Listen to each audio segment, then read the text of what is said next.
Good morning, students. Today we are going to start kinds of company. Last ਵਜੇ ਅਸੀਂ joint stock company ਦੇ ਵਿੱਚ ਪੜਿਆ ਸੀ ਉਹਦੀਆਂ limitations ਤੇ ਅੱਜ ਅਸੀਂ ਪੜਾਂਗੇ kinds of company. Kinds of company ਚ ਰਜੇ ਫਸਟ ਆ ਜਾਂਦਾ ਹੈ according to incorporation. Incorporation ਦੇ according ਰਜੇ ਕੰਪਨੀ ਤਿੰਨ ਤਰ੍ਹਾਂ ਦੀ ਹੁੰਦੀ ਆ: chartered companies, statutory company and registered companies. First ਹੈ ਰਜੇ chartered companies. Chartered companies ਰਜੇ ਕਿਹੜੀਆਂ ਹੁੰਦੀਆਂ ਨੇ? ਇਹ ਰਜੇ ਇਸ ਤਰ੍ਹਾਂ ਦੀਆਂ ਕੰਪਨੀਆਂ ਹੁੰਦੀਆਂ ਨੇ ਜਿਹੜੀਆਂ ਕਿ ਕਿਸੇ ਰਾਇਲ ਚਾਰਟਰ ਦੇ ਅੰਡਰ ਹੀ ਇਨਕੋਰਪੋਰੇਟ ਹੁੰਦੀਆਂ ਨੇ। ਜਿਵੇਂ ਕਿ ਰਜੇ ਪਹਿਲਾਂ ਕਿੰਗ ਹੁੰਦੇ ਸੀ, ਕੁਈਨ ਹੁੰਦੇ ਸੀ, ਹਨਾ, ਜਾਂ ਕੋਈ ਵੀ ਸਟੇਟ ਦਾ ਹੈੱਡ ਹੁੰਦਾ ਸੀ, ਹਨਾ। ਕਿੰਗ ਜਾਂ ਕੁਈਨ ਦੇ ਸਪੈਸ਼ਲ ਆਰਡਰ ਤੇ ਇਸ਼ੂ ਕੀਤੀਆਂ ਜਾਂਦੀਆਂ ਸੀ ਇਹ ਕੰਪਨੀਜ਼। ਜਿਵੇਂ ਕਿ ਰਜੇ ਈਸਟ ਇੰਡੀਆ ਕੰਪਨੀ ਹੋ ਗਈ, ਹਨਾ। ਇਹ ਰਾਇਲ ਚਾਰਟਰ ਦੁਆਰਾ ਫਾਰਮ ਕੀਤੀ ਗਈ ਸੀ। ਕੌਣ ਸੀ ਉਹ? ਮਤਲਬ ਕਿੱਥੋਂ ਦਾ ਸੀ ਰਾਇਲ ਚਾਰਟਰ? ਗ੍ਰੇਟ ਬ੍ਰਿਟੇਨ ਦਾ। ਠੀਕ ਹੈ ਜੀ।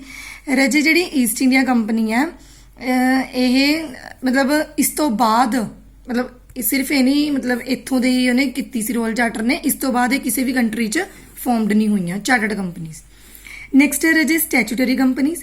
ਸਟੈਚੂਟਰੀ ਕੰਪਨੀ ਰਜੇ ਕਿਹੜੀ ਹੁੰਦੀ ਹੈ? ਜਿਹੜੀ ਕਿ ਇੱਕ ਸਪੈਸ਼ਲ ਐਕਟ ਪਾਸਡ ਹੋ ਕੇ ਮਤਲਬ ਜਿਹਨੂੰ ਇਨਕੋਰਪੋਰੇਟ ਕਰਵਾਉਣ ਲਈ ਇੱਕ ਸਪੈਸ਼ਲ ਐਕਟ ਪਾਸ ਕੀਤਾ ਜਾਂਦਾ ਹੈ, ਜਾਂ ਇਹ ਇਨਕੋਰਪੋਰੇਟ ਹੁੰਦੀਆਂ ਨੇ ਬਾਈ ਸੈਂਟਰਲ ਔਰ ਸਟੇਟ ਲੈਜਿਸਲੇਚਰ।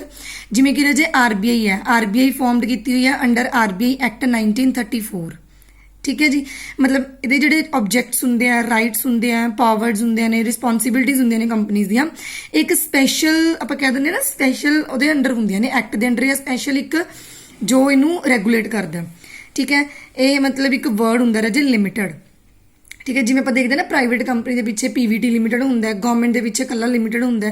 ਜਿਹੜੀਆਂ ਸਟੈਚੂਟਰੀ ਕੰਪਨੀਜ਼ ਹੁੰਦੀਆਂ ਨੇ ਇਹ ਲਿਮਿਟਡ ਲਗਾ ਵੀ ਸਕਦੀਆਂ ਨੇ, ਨਹੀਂ ਵੀ ਲਗਾਉਣਗੀਆਂ ਤਾਂ ਵੀ ਕੋਈ ਦਿੱਕਤ ਨਹੀਂ। ਠੀਕ ਹੈ ਜੀ। ਸਟੈਚੂਟਰੀ ਕੰਪਨੀਜ਼ ਹੋ ਗਈਆਂ ਇਹ। ਉਸ ਤੋਂ ਬਾਅਦ ਰਜੇ ਆ ਗਿਆ ਰਜਿਸਟਰਡ ਕੰਪਨੀਜ਼। ਰਜਿਸਟਰਡ ਕੰਪਨੀ ਰਜੇ ਕੀ ਹੁੰਦੀਆਂ ਨੇ? ਇਹ ਰਜੇ ਰਜਿਸਟਰਡ ਕੀਤੀਆਂ ਜਾਂਦੀਆਂ ਨੇ ਕੰਪਨੀਜ਼ ਐਕਟ 2013 ਜਾਂ ਫਿਰ ਕੋਈ ਵੀ ਐਗਜ਼ਿਸਟਿੰਗ ਐਕਟ। ਠੀਕ ਹੈ ਜੀ।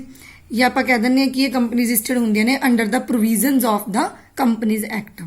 ਜ਼ਿਆਦਾਤਰ ਰਜੇ ਕੰਪਨੀਜ਼ ਜੋ ਨੇ ਇੰਡੀਆ ਦੇ ਵਿੱਚ ਉਹ ਇੰਡੀਅਨ ਕੰਪਨੀਜ਼ ਐਕਟ 2008 ਦੇ ਅੰਡਰ ਰਜਿਸਟਰਡ ਨੇ। ਠੀਕ ਹੈ। ਜਿਹੜੇ ਮੈਥਡ ਹੋ ਗਏ ਫਾਰਮੇਸ਼ਨ ਦੇ, ਮੈਨੇਜਮੈਂਟ ਹੋ ਗਈ, ਲਿਕੁਇਡੇਸ਼ਨ ਹੋ ਗਈ, ਉਹ ਸਾਰੇ ਮਤਲਬ ਇਸ ਕਲੌਜ਼ਿਸ ਦੇ ਵਿੱਚ ਇਹ ਐਕਟ ਦੇ ਜਿਹੜੇ ਕਲੌਜ਼ਿਸ ਹੁੰਦੇ ਨੇ ਵਿੱਚ ਸਾਰਾ ਕੁਝ ਮੈਂਸ਼ਨ ਹੁੰਦਾ। ਠੀਕ ਹੈ। Registered company ਰਜੇ limited by shares, limited by guarantee ਔਰ ਅਨਲਿਮਿਟਡ ਕੰਪਨੀਜ਼ ਹੁੰਦੀਆਂ ਨੇ। ਮਤਲਬ ਇਹ limited by shares we, limited by guarantee ਜਾਂ ਅਨਲਿਮਿਟਡ ਕੰਪਨੀਜ਼ ਹੋ ਸਕਦੀਆਂ ਨੇ। ਠੀਕ ਹੈ ਜੀ। ਇਹ ਹੁੰਦੇ ਆ ਰਜਿਸਟਰਡ ਕੰਪਨੀਜ਼। ਅੱਗੇ ਰਜੇ ਅਸੀਂ ਪੜ੍ਹਦੇ ਹਾਂ ਅਕੋਰਡਿੰਗ ਟੂ ਲਾਇਬਿਲਿਟੀ। ਲਾਇਬਿਲਿਟੀ ਦੇ ਅਕੋਰਡਿੰਗ ਰਜੇ ਤਿੰਨ ਤਰ੍ਹਾਂ ਦੀ ਕੰਪਨੀ ਹੁੰਦੀ ਆ: company limited by shares, company limited by guarantee and unlimited company. ਜਿਹੜੀ ਤਾਂ ਰਜੇ ਕੰਪਨੀ ਲਿਮਿਟਡ ਬਾਈ ਸ਼ੇਅਰਸ ਹੁੰਦੀ ਆ ਇਹਦੇ ਵਿੱਚ ਜਿਹੜੇ ਮੈਂਬਰਸ ਹੁੰਦੇ ਆ ਯਾਨੀ ਕਿ ਸ਼ੇਅਰ ਹੋਲਡਰਸ, ਜਿਹੜੇ ਸ਼ੇਅਰ ਹੋਲਡਰਸ ਹੁੰਦੇ ਆ ਉਹਨਾਂ ਦੀ ਜੋ ਲਾਇਬਿਲਿਟੀ ਹੁੰਦੀ ਆ ਰਜੇ ਉਹ ਲਿਮਿਟਡ ਹੁੰਦੀ ਆ। ਠੀਕ ਹੈ। ਮਤਲਬ ਉਹ ਸਿਰਫ ਅਨਪੇਡ ਵੈਲਿਊ ਲਈ ਲਾਇਬਲ ਹੁੰਦੇ ਨੇ, ਜਿੰਨੀ ਕੁ ਮਤਲਬ ਉਹਨਾਂ ਨੇ ਸ਼ੇਅਰ ਦੀ ਵੈਲਿਊ ਅਨਪੇਡ ਰੱਖੀ ਹੋਈ ਹੈ ਸਿਰਫ ਉਹਦੇ ਹੀ ਲਾਇਬਲ ਹੁੰਦੇ ਨੇ ਉਹ। ਠੀਕ ਹੈ ਜੀ। ਅਨਪੇਡ ਅਮਾਊਂਟ ਜੋ ਹੁੰਦੀ ਹੈ ਰਜੇ ਉਹ ਕਿਸੇ ਵੀ ਟਾਈਮ ਮਤਲਬ ਲੈ ਸਕਦੀ ਹੈ ਕੰਪਨੀ, ਕਿਸੇ ਵੀ ਟਾਈਮ ਕਹਿ ਸਕਦੀ ਹੈ ਕਿ ਸਾਨੂੰ ਹੁਣ ਅਨਪੇਡ ਅਮਾਊਂਟ ਦਵੋ, ਹਨਾ। ਮਤਲਬ ਕਦੋਂ ਤੱਕ? ਜਦੋਂ ਤੱਕ ਕੰਪਨੀ ਵਾਈਂਡ ਅਪ ਨਹੀਂ ਹੁੰਦੀ।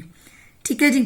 ਜੇ ਰਜੇ ਸ਼ੇਅਰਸ ਮਤਲਬ ਸ਼ੇਅਰਸ ਦੀ ਜੋ ਵੈਲਿਊ ਹੈ ਉਹ ਮੈਂਬਰ ਨੇ ਫੁੱਲੀ ਪੇਡ ਅਪ ਕੀਤੀ ਹੋਈ ਹੈ ਦੈਨ ਉਹਦੀ ਲਾਇਬਿਲਿਟੀ ਨਿਲ ਹੁੰਦੀ ਆ। ਹੁਣ ਇਹਦੀ ਐਗਜ਼ਾਮਪਲ ਲੈਂਦੇ ਆ ਰਜੇ। ਫੋਰ ਐਗਜ਼ਾਮਪਲ ਕਿ ਤੁਹਾਨੇ ਕੀ ਕੀਤਾ, ਕੰਪਨੀ ਦੇ ਵਿੱਚੋਂ 500 ਰੁਪਏ ਦਾ ਸ਼ੇਅਰ ਖਰੀਦਿਆ। ਠੀਕ ਹੈ।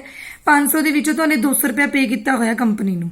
ਤੁਸੀਂ ਉਸ ਤੋਂ ਬਾਅਦ ਅਗਰ ਪੇਮੈਂਟ ਦੇਣੀ ਹੈ ਕੰਪਨੀ ਨੂੰ, ਅਗਰ ਪੇਮੈਂਟ ਤੁਹਾਡੇ ਤੋਂ ਮੰਗ ਰਹੀ ਹੈ ਕੰਪਨੀ, ਤਾਂ ਤੁਸੀਂ ਸਿਰਫ ਕਿੰਨੀ ਪੇਮੈਂਟ ਦੇ ਲਾਇਬਲ ਹੋ? 300 ਦੇ। ਕਿਉਂ? ਕਿਉਂਕਿ ਤੁਸੀਂ 200 ਦਿੱਤੀ ਹੋਈ ਹੈ, ਸਿਰਫ 300 ਦਓਗੇ ਇਸ ਤੋਂ ਬਾਅਦ ਤੁਸੀਂ। ਠੀਕ ਹੈ। ਹਾਂ, ਬਟ ਇੱਕ ਹੋਰ ਐਗਜ਼ਾਮਪਲ ਲੈਂਦੇ ਆ।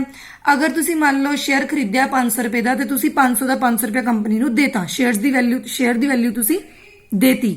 ਠੀਕ ਹੈ ਜੀ। ਦੈਨ ਰਜੇ ਕੀ ਹੋਊਗਾ? ਤੁਹਾਡੀ ਜੋ ਲਾਇਬਿਲਿਟੀ ਹੋਊਗੀ ਨਿਲ ਹੋ, ਕਿਉਂਕਿ 500 ਦੇ ਸ਼ੇਅਰ ਸੀ, 500 ਦਾ 500 ਦੇਤਾ, ਤੁਹਾਡਾ ਕੁਝ ਨਹੀਂ ਬਚਿਆ ਦੇਣ ਵਾਲਾ। ਠੀਕ ਹੈ। ਮਤਲਬ ਲਾਇਬਿਲਿਟੀ ਤੁਹਾਡੀ ਨਿਲ। ਠੀਕ ਹੈ ਜੀ। ਆਪਾਂ ਪੜ੍ਹ ਲਿਆ ਕੰਪਨੀ ਲਿਮਿਟਡ ਬਾਈ ਸ਼ੇਅਰਸ।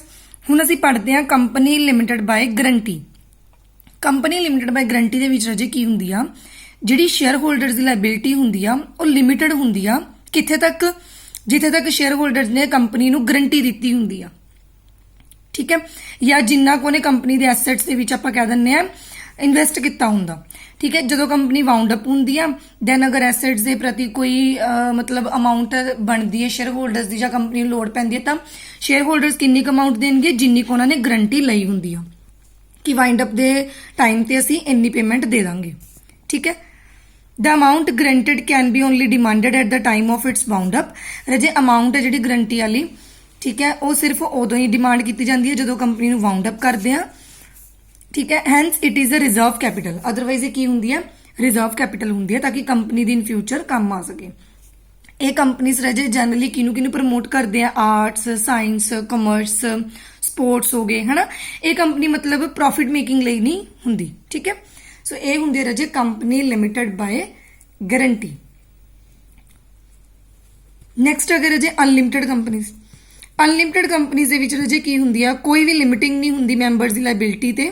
ਠੀਕ ਹੈ, ਉਹਨੂੰ ਅਸੀਂ ਅਨਲਿਮਿਟਡ ਕੰਪਨੀਜ਼ ਕਹਿੰਦੇ ਆ। ਕੰਪਨੀ ਕੀ ਕਰਦੀ ਹੈ, ਜਸਟ ਪਾਰਟਨਰਸ਼ਿਪ ਦੇ ਅਕੋਰਡਿੰਗ ਮਤਲਬ ਪਾਰਟਨਰਸ਼ਿਪ ਦੀ ਤਰ੍ਹਾਂ ਜੋ ਕੰਪਨੀ ਦੀ ਲਾਇਬਿਲਿਟੀ ਹੁੰਦੀ ਆ ਉਹ ਅਨਲਿਮਿਟਡ ਹੁੰਦੀ ਹੈ। ਮਤਲਬ ਸਾਰੇ ਮੈਂਬਰਸ ਲਾਇਬਲ ਹੁੰਦੇ ਆ ਕੰਪਨੀ ਦੀ ਲਾਇਬਿਲਿਟੀ ਨੂੰ ਮੀਟ ਕਰਨ ਦੇ ਟੂ ਐਨ ਅਨਲਿਮਿਟਡ ਐਕਸਟੈਂਟ। ਮਤਲਬ ਜਿੰਨਾ ਮਰਜ਼ੀ ਉਹਨਾਂ ਨੂੰ ਲਾਸ ਬੀਅਰ ਕਰਨਾ ਪੈ ਜਾਏ ਉਹਨਾਂ ਨੂੰ ਕਰਨਾ ਪੈਂਦਾ। ਠੀਕ ਹੈ, ਇਹ ਕੰਪਨੀਜ਼ ਰੇਅਰਲੀ ਫਾਰਮਡ ਹੁੰਦੀਆਂ ਨੇ ਕਿਉਂਕਿ ਕੋਈ ਵੀ ਮੈਂਬਰ ਲਾਸ ਨਹੀਂ ਉਠਾਉਣਾ ਚਾਹੁੰਦਾ ਹੁੰਦਾ, ਬੀਅਰ ਨਹੀਂ ਕਰਨਾ ਚਾਹੁੰਦਾ ਹੁੰਦਾ।